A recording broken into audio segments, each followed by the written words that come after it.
10. First, the highlights. Governor Sanwo-Olu promises to make Badagry tourist attraction center.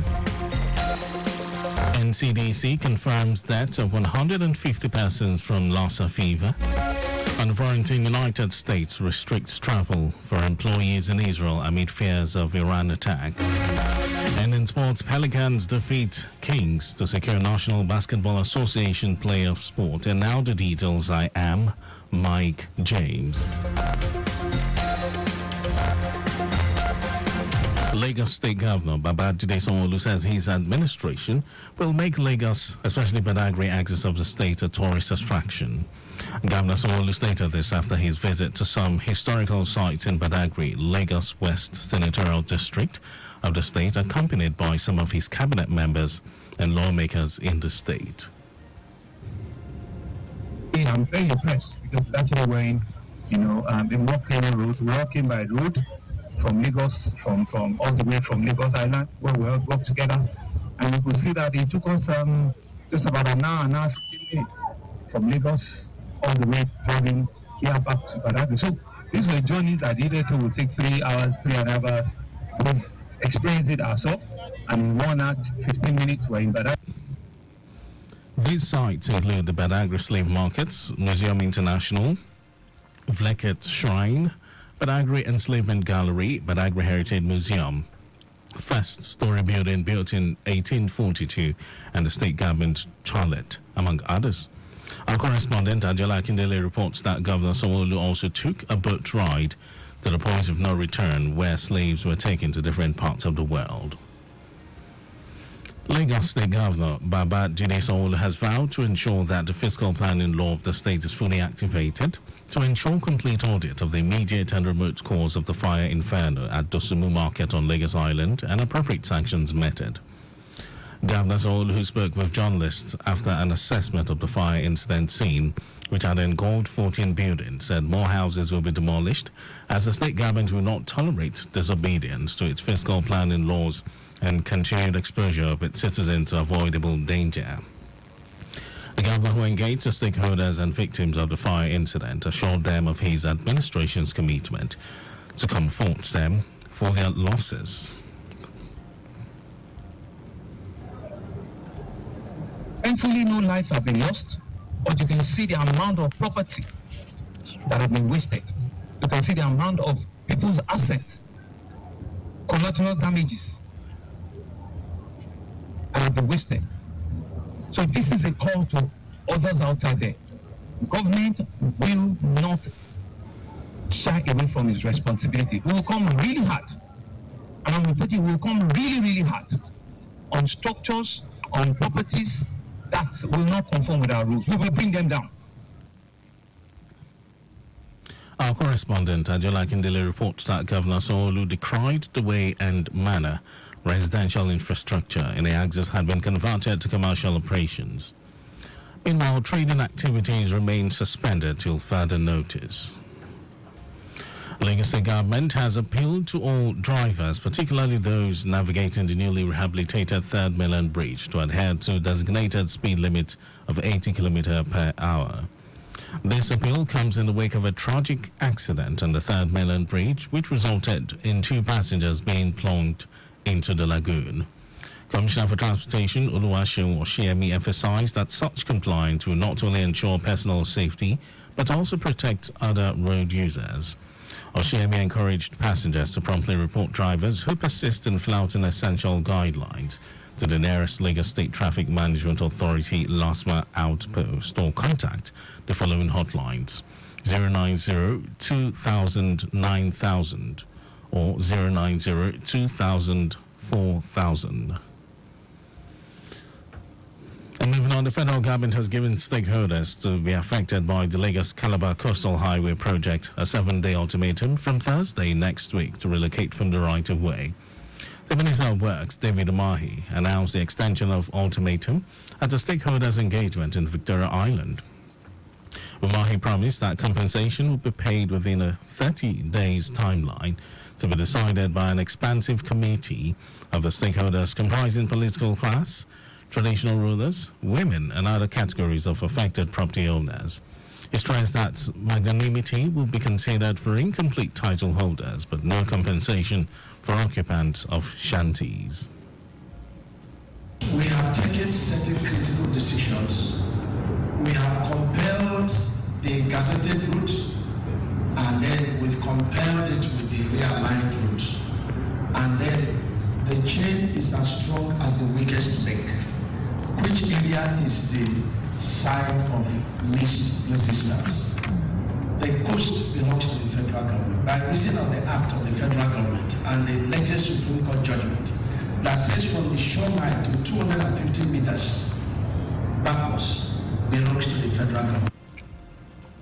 Warren granted reviews of some alignment requested by some of the stakeholders around Ibejuleki Jakone Estate, Aja, to prevent huge economic losses.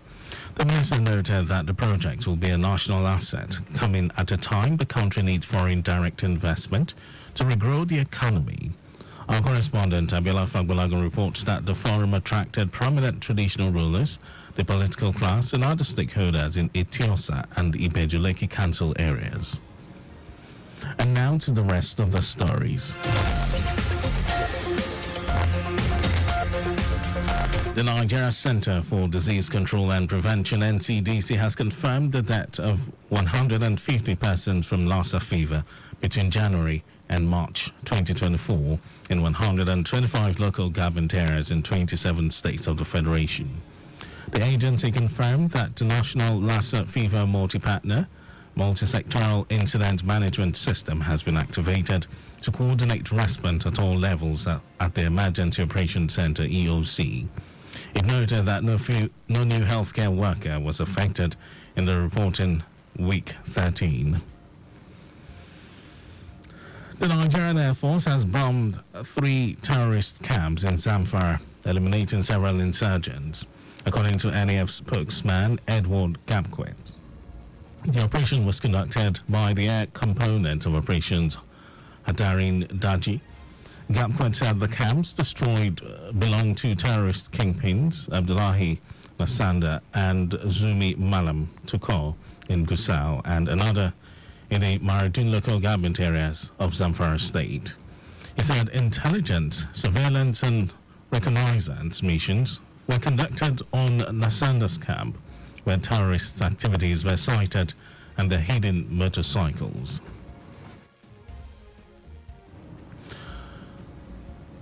The majority leader of the Senate, Opeyemi Bamidele, has hailed the economic ingenuity of President Bola Tinubu aimed at revamping Nigeria's economy. Bamidele also applauded Tinubu's administration for clearing the $7 billion valid foreign exchange backlogs. He stated that the federal government has paid back a whooping sum of 4.83 trillion naira out of 30 trillion naira ways and means it obtained from the CBN. Bamidele said the flow of foreign direct investment is improving by the day.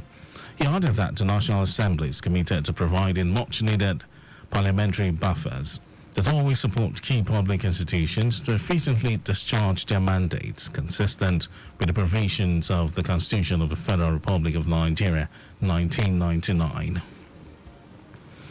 And in some foreign news, the United States has restricted travel for its diplomat in Israel amid fears of an attack by Iran. The U.S. Embassy said staff had been told not to travel outside the Greater Jerusalem, Tel Aviv, or Beersheba out of an abundance of caution. Iran has vowed to retaliate, blaming Israel for a strike on its consulate in Syria 11 days ago, killing 13 people. UK Foreign Secretary Lord Cameron has phoned his Iranian counterparts to urge against further escalation. Israel has not claimed responsibility for the consulate attack, but is widely considered to have been behind it. And over to sports news, the New Orleans Pelicans has edged closer to securing an NBA playoff spot with the 135-123 win over the Sacramento Kings, and the Pelicans are 6th in the Western Conference, the final guaranteed playoff spot with 2 games remaining. CJ McCollum and Zion Williamson scored 31 points each, with McCallum also adding 9 3-pointers and 7 assists. Jalen Brunson scored 39 points, his 5th consecutive effort of more than 35 points, and was able to sit out the 4th quarter as the Knicks wrapped up a 118-109 win.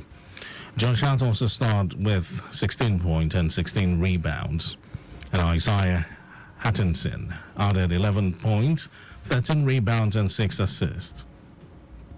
The top 6 teams in each conference qualify for the playoffs, while the teams in 7th to 10th place face playing games for the final 2 spots. And that was our news at 10, but just before we go, your vehicle is not a strong room, so please keep your valuables off the view of miscreants. You can follow us and like all our various social media platforms: X, Traffic Radio 961, Instagram, Lagos Traffic Radio 961.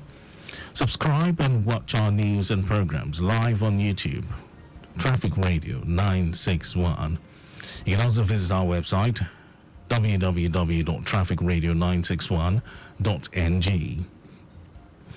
Did you know that the Sanwo-Olu administration organized a forum for women across the 57 local government and local council development areas in the state with a view to enhancing their productivity and economic growth? Well, you can get more details. It's on the Lagos government website. And to end the news, here are the highlights of the major stories. Lagos State Governor Babajide Sanwo-Olu has announced that his administration will make Lagos, especially Badagry axis of the state, a tourist attraction. The Nigeria Center for Disease Control and Prevention, NCDC, has confirmed the death of 150 persons from Lassa fever between January and March 2024 in 125 local government areas in 27 states of the Federation. And we also told you that the United States has restricted travel for its diplomat in Israel amid fears of an attack by Iran.